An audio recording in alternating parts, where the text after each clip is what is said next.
자, 이재명 대표 신년 기자회견이 있었는데요. 지금 뭐 저희 잠깐 앉아서 현장도 보고 계셨고 또 내용도 지금 파악하셨겠는데 가면서 내내 봤습니다. 어떻게 좀 보셨습니까? 감정부터 얘기를 하면 네. 좀 슬펐다. 슬펐다. 그러니까 왜 슬펐냐면 네. 이재명 대표의 지금의 상황, 네. 실은 죽음의 고비를 넘어온 거잖아요. 네. 그 목 부위에 상처가 선연하게 보이는 그런 상태에서, 그리고 또 요즘의 상황이 대통령 선거에서 지고 나서 계속해서 검찰 수사와 지금 재판을 일주일에 2번 받고 있는 네. 이런 상황. 그 속에서 이제 최대 중요한 총선이라는 것을 목전에 둔 상태에서의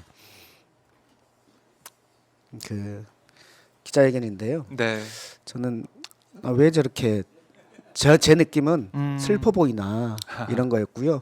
예. 내용은 비장했습니다. 비장했다. 내용은 비장했고, 그 중에서도 특히 우리가 총선에서 이겨야 되는 이유에 대해서 설명이 좀 있었습니다. 그러니까 우리는 어떤 사회를 만들고 싶은 것인지, 네. 지금 윤석열 대통령이 못하는 것이 무엇인지, 그런데 민주당은, 이재명은 어떤 세상을 만들고 싶은지에 네. 대해서 복지 사회를 넘어서는 그런 기본 사회에 대해서 말씀을 하셨고, 네. 그 기본 사회 중에서도 실은 출생과 관련된 출생, 양육, 교육에 대해서 네. 국가가 전반적으로 책임지는 출생과 관련된 부분, 네. 이런 부분, 보편적 출생 지원이라고 그렇게 표현하셨는데, 그러면서 저는 또 하나 좀 감정적으로 와닿았던 부분이 뭐냐면, 미워하지 마십시오. 미워하면 미움 받습니다. 네. 그러면서 서로의 어려움을 인정해야 됩니다. 서로의 상처를 최소화해야 됩니다. 이런 부분들이 혹시 자기의 고백이 아닌가, 다른 사람들한테 말하기보다는 네. 스스로가 자기가 그러려고 계속 하는 거 아닌가라는 생각들이 들거든요. 한 말씀 더 드리면, 우리 이재명 대표를 좋아하는 사람도 있지만 미워하는 사람도 많이 있습니다. 미워하는 사람들의 논거들을 들어보면 전과가 많다라든지, 형수한테 욕을 했다든지, 네. 또는 심지어는 눈이 찢어져 가지고 인상이 나쁘다든지, 이러저런 얘기들을 많이 하시거든요. 그래서 저는 궁금한 게, 이재명 대표가 살아오는 과정에서 그분들한테 무슨 해악을 끼쳤나? 네. 지금의 이재명 대표가 대표의 행동을 뭘 하면서 어떤 정책으로 그분들에게 어떤 손해를 줬나? 실은 그런 거 없거든요. 네. 그럼에도 불구하고 이 악마화에 딱 걸려서 미워할 수 있는 이러저런 근거들을 계속 찾아서 그것을 계속해서 확대 재생산하고 있는 네. 그런 것들인 거죠. 실은 내 삶과 직접 관계 있는 것에 대해서 손해를 주고 압박을 하고 힘들게 하는 것에 대해서는 이렇게 표현했어요. 네. 두 눈 부릅뜨고 요구해야 가능한데, 그것들에 대해서는 요구하지 않고 네. 정말 본인하고 전혀 상관없는 이런 것들을 가지고 어떤 한 사람 한 집단을 지속적으로 미워하고 악마화하고, 이런 것에 왜 우리가 빠져 있나? 네. 내 삶의 판단은 내 삶 속에서 나와야 되는 거 아닌가, 이런 부분들이 좀 느껴졌다라는 말씀을 드립니다. 네. 민생에 대한 이런 얘기, 또 우리 안보에 대해서도 지금 윤석열 정권이 어쨌든 안보 불안에 그걸 좀 뭐 조장하고 있는, 그 앞에 서 있는 게 아니냐, 이런 비판도 좀 나오고 있는 상황이니까 거기에서도 얘기를 했고, 민주주의에 대해서도 얘기를 하면서 올바른 방향으로 가야 되고, 또 아까 뭐 동창회장 그렇죠. 예시도 들면서 정치가 어떤 역할을 해야 되는가. 그렇죠. 사실- 정치가 결국은 갈등을 조절하는 역할인데, 제가 항상 말씀드린 갈등의 조정 역할인데, 선출될 때에는 어떤 한쪽에 지지를 받고 올라왔다 하더라도 선출된 이상은 전체를 대변하고 이 갈등을 풀어내고 네. 화합을 이뤄내는 것이 정치, 특히 지도자의 역할인데, 네. 그 권력을 가지고 자기를 선출하지 않았던 세력들을 탄압하고 이렇게 되면 극단적으로 훨씬 갈 수밖에 없지 않겠나. 이런 부분들이 현실을 너무나 슬프게 네. 적시한 얘기였다라는 아. 말씀이 듭니다. 사실은 윤석열 대통령이 지금 오늘 1월 31일 1월 마지막 날인데 아직까지 신년 기자회견 안 했어요.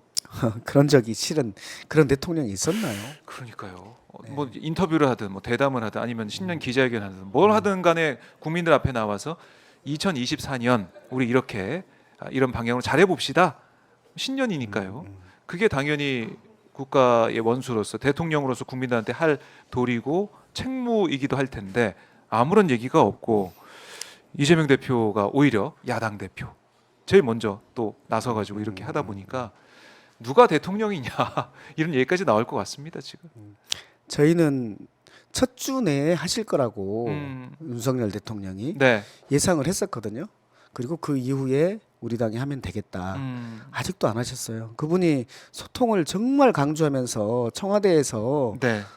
용산까지 옮기셨던 분이에요.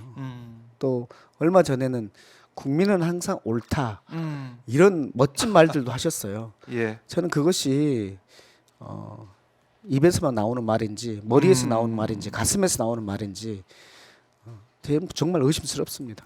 그러니까요. 말과 행동이 일치가 돼야 되는데 그게 보이지 않고 있다 이런 말씀이시고 자, 오늘 기자회견 내용 중에 지릉답 가운데 그런 얘기도 있었습니다. 어떤 기자가 그러니까 이 국민의힘에서 운동권 청산 얘기하고 있다 이렇게 얘기했더니 지금 제일 중요한 과제는 검사 독재 이걸 청산해야 된다 이렇게도 강조하는 그러니까 이재명 대표 한동훈 모습도 비대위원장이 보여주셨습니다. 예. 지금의 시대 정신이 운동권 청산, 86세대 운동권 청산이 시대 정신이다. 이번 총선에서 반드시 그래야 된다. 네. 라고 하는 것과 강조하고 있어요. 관련해서 길을 막고 물어보십시오. 네. 지금 우리나라 대한민국 2024년에서 가장 중요한 과제가 뭡니까? 라고 했을 때 한동훈 비대위원장이 말한 것처럼 운동권 청산입니다. 이렇게 얘기하는 분이 있을까에 대해서 너무나 저는 한 그 갈라치기를 가지고 몰아가는 이런 네. 겁니다. 저는요 지금 2024년 대한민국을 규정하는 이 특성을 규정하는 많은 것들이 있습니다. 네. 그것은 대한민국의 독립이기도 합니다. 그리고 그 6.25 전쟁이나 이런 데서 우리나라를 지켜낸 호국이기도 합니다. 그리고 그 못 사는 나라에서 지금까지 잘 살게 만든 산업화이기도 합니다. 또 하나는 지금 이 독재가 아닌 민주화를 만들어 온 민주화이기도 합니다. 이 모든 요소들이 지금의 대한민국을 구성하는 거거든요. 그래서 우리가 국가 유공자라고 할 때 독립과 호국과 그리고 민주입니다. 이 세 개의 기둥이 법에 딱 돼 있어요. 그런데 민주화 운동을 한 사람들에 대해서는 과거에 민주화 운동을 한 사람들에 대해서는 왜 그 정체성 지금이 그것이 대한민국을 규정하는 특징 중에 하나라는 것을 인정하지 않습니까? 그래서 지금 민주유공자법도 지금 우리 정무위에서는 통과돼 있지만 네. 법사위에서는 묵혀 있는 거 아닙니까? 아. 어떻게 얘기하는지 아세요? 그 전에 강정의 보훈처장한테 네. 그분의 시아버지하고 그다음에 아버님이 독립운동과 6.25 참전 용사였어요. 네. 거기에 대해서 본인이 참전하지 않고 시아버지는 아버님 참전하시지 않으셨냐? 본인은 뭘 하셨냐? 라고 했더니 말을 못해요. 네. 그래서 76년부터 80년까지 대학을 다니셨는데 그때는 유신의 피크였다. 그렇죠. 그때 민주화 운동을 하셨냐라고 했더니 하지 않았대요. 예. 그러면 그때 민주화 운동을 하신 분들에 대해서 부채 의식을 가지고 있으시냐라고 했더니 대답을 안 해요. 그러면서 그 국힘당 상대방 쪽에서 무슨 그런 질문을 합니까? 하하. 이렇게 물어요. 그래서 저는 이분들은 민주화 운동을 절대 인정 안 하는구나. 지금의 대한민국을 네. 만든 특징 중에 하나로서 이걸 인정하지 않는구나. 이런 생각이 들고요. 그거 안 됩니다.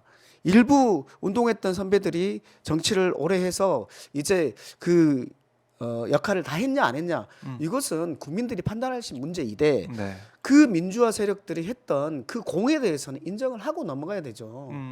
그렇잖아요. 공과 관은 다 인정을 하는 예. 거고요. 역사에서 판단을 받는 것인데. 근데 그 부분을 지금의 핵심이라고 잡는 것은 민주화 운동이라는 것을 민자도 안 해본 한동훈 비대위원장 서울법대 가서 고시 공부해가지고 검사로서 승승장구했던 약자를 위해서 뭘 했다라는 것이 한 번도 드러나지 않는데 약자를 위한 정치를 하고 싶다고 말로만 하는 이분의 입에서 네. 나올 얘기인가에 대해서는 저는 참 웃기다라는 생각이 들고 우리 대표께서 네. 적절히 지적하신 것처럼 지금의 핵심은 검사 독재를 청산하는 겁니다. 그렇게 해서 우리를 대한민국을 정상적으로 바꿔놓는 것입니다. 하하. 그것에 의해서 이제 우리의 민생도 살리고 네. 우리의 외교 관계도 더 낫게 하고 음. 평화도 정착시키는 이 길로 가야 되는 겁니다. 네.